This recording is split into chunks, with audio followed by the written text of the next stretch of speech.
Good morning everyone.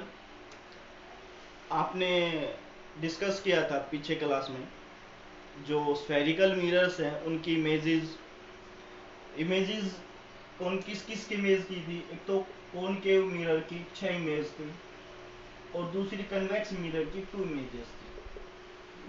ठीक है ना। ये आप लोगों ने डिस्कस कर ली थी। 6 और 2 8 इमेज जो डिस्कस कर ली थी और 8 की 8 मैंने आप लोगों को एक एक अच्छे तरीके से करवाई थी और एक दो इमेजेस की मैंने डबल भी बनवाई थी। आई होप कि पीछे जो करवाया आप लोगों को समझ में आ गया होगा। उसी से रिलेटेड हम कुछ आगे करते हैं। जैसे आप लोगों ने छोटी क्लासेस में पढ़ा होगा मिरर फॉर्मूला। मिरर फॉर्मूला क्या था? 1/f 1/f is equal to 1/v plus 1/u. What is the value of sorry या f क्या होगा, v क्या होगा, इमेज क्या होगा? f क्या था? Focal length. फोकल लेंथ लिखवाया था आपको जब वो कुछ डेफिनेशन लिखवाई थी पोल के बारे में और किसके बारे में, सेंटर ऑफ कर्वेचर के बारे में, रेडियस के बारे में, प्रिंसिपल एक्सिस के बारे में, प्रिंसिपल फोकस के बारे में और ये फोकल लेंथ के बारे में मैंने बताया था जो स्मॉल एफ से डिनोट करते हैं। ठीक है। अभी v क्या है? v किसको डिनोट करता है? v किसी ऑब्जेक्ट की किसी की इमेज बनती है।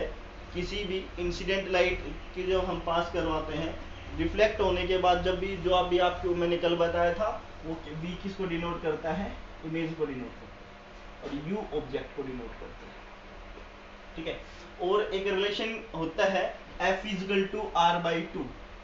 फोकल लेंथ और रेडियस ऑफ कर्वेचर के बीच में एक रिलेशन होता है f is equal to r by two. क्या होता है? अब इस f की जगह हम क्या रख देंगे? r बाई टू को रख देंगे तो क्या जाएगा? 2/r is equal to 1/v plus 1/u। ये फोकल लेंथ का फॉर्मूला था। इसके बेस पे भी हम न्यूमेरिकल्स करेंगे आगे चल के। ठीक है। अभी आप ये रिजल्टेंट याद रखना कि फोकल लेंथ होती है r, v क्या होता है, u क्या होता है। अब हम करेंगे magnification produce by spherical mirror कि स्फेरिकल मिरर से मैग्निफिकेशन कैसे प्रोड्यूस होगा। तो मैग्निफिकेशन का जो सिंबल है वो एम होता है और मैग्निफिकेशन कैसे फाइंड आउट किया जाता है? Height of the image upon height of the object. कि इमेज की हाइट को आप एच डैश से रिप्रेजेंट करोगे और हाइट ऑफ ऑब्जेक्ट एच से रिप्रेजेंट करोगे। तो मैग्निफिकेशन का फॉर्मूला क्या हुआ? H dash upon H. ठीक है ना। और आपको पता है वो किसके इक्वल होता है? Minus V by U. Minus V by U के। तो total M is equal to H dash upon H minus V by U के इक्वल हो गया। ये दोनों कंडीशंस थी न्यूमेरिकल बेस के ऊपर थी। अभी हमारी कुछ एप्लीकेशंस हैं। किसकी एप्लीकेशन है? स्फेरिकल मिरर्स की एप्लीकेशन है। देखो ध्यान से देखिएगा। जनरली आप लोगों ने देखा भी होगा कि 4 एप्लीकेशंस हैं। किसकी है? कॉनकेव मिरर की application. A concave mirror is better than a plane mirror for shaving. जो कॉनकेव मिरर होता है वो बेटर देन होता है किससे? जो प्लेन मिरर आपने पढ़ा था, जो डेली आप देखते हो, मैंने बताया था डेली लाइफ में जो यूज करते हो उससे काफी बेटर होता है फॉर सेविंग वगैरह के लिए। जब आप सेविंग वगैरह करते हो तो प्लेन मिरर की बजाय कॉनकेव मिरर यूज करना चाहिए क्योंकि वो बेटर होता है किससे? प्लेन मिरर से। ठीक है ना। अभी सेकंड कंडीशन है concave mirror are use. Concave mirror किस में की यूज किया जाता है? सेकंड कंडीशन क्या है? Reflectors in table lamp. किसमें? Reflectors in table lamp. जो टेबल लैंप हैं, जो टेबल पे लैंप होते थे उनके साथ भी यूज किया जाता है। जो लैंप जो उनको मिरर जो शीशा लगता था वो कॉनकेव मिरर होता था। दूसरा सोलर कुकर। ये आप लोगों को एक शॉर्ट ऑफ एनर्जी वाले में है तो सोलर कुकर के बारे में भी पढ़ेंगे आप कि जब सोलर कुकर कैसे वर्क करता है। कि जब एक ब्लैक सा बॉक्स होता है उसके ऊपर एक कॉनकेव मिरर सेट कर दिया जाता है कि जो सन रेज हैं इस टाइप से होता है वो। मान लीजिए ब्लैक बॉक्स हो रही है कि यहाँ क्या लगा दिया जाता है? कॉनकेव मिरर लगा दिया। जो भी सन रेज पड़ेंगी वो यहाँ से पड़ के सीधा जो आपके अंदर जो भोजन रखा है उसके ऊपर गिर जाएंगे क्योंकि यहाँ से रिफ्लेक्ट होके डायरेक्ट ये उस भोजन पे पड़ेंगे। ये रिफ्लेक्टर का काम करता है। तो सोलर कुकर क्या हो गया। और नेक्स्ट क्या है? किस किस में प्रयोग हो गया?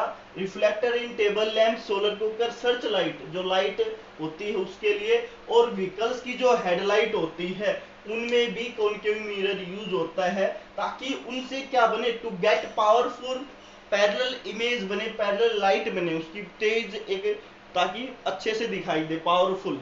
ठीक, आप लोगों ने हेडलाइट देखी होगी, उससे निकलने वाली लाइट को भी ऑब्जर्व किया होगा कि वो कैसे निकलती है, वो कॉनकेव मिरर के कारण होती है। ठीक है ना। अभी थर्ड है, concave mirror are use ENT doctors to examine ears, nose and throat.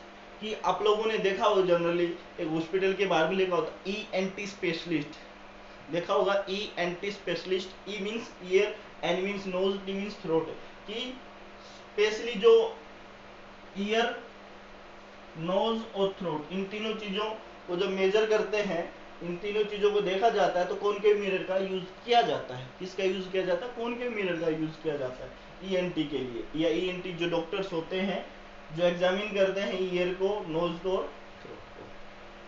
ठीक है। कॉनकेव मिरर नेक्स्ट है, concave mirror are use in large telescope employed to see faint distance star, जो बहुत दूर स्टार होते हैं, जो आपको धुंधले दिखाई देते हैं, उनको टेलीस्कोप की मदद से देखा जाता है। और टेलीस्कोप में क्या यूज किया जाता है? कॉनकेव मिरर यूज किया जाता है। अब बात कर लेते हैं हम किसकी? कन्वेक्स मिरर की बात कर लेते हैं। कन्वेक्स मिरर की एक ही कंडीशन ध्यान रखना आप लोग, जो कन्वेक्स मिरर है जो वो यूज किया जाता है ना, कौन सा मिरर? जो ड्राइवर वगैरह होते हैं, जितने व्हीकल्स वाले जो ड्राइवर होते हैं, व्हीकल में जो व्हीकल जो होता है आपका, चाहे बाइक हो, स्कूटी हो, ट्रक हो, जो भी 2 और 4 व्हीलर व्हील्स वाले होते हैं,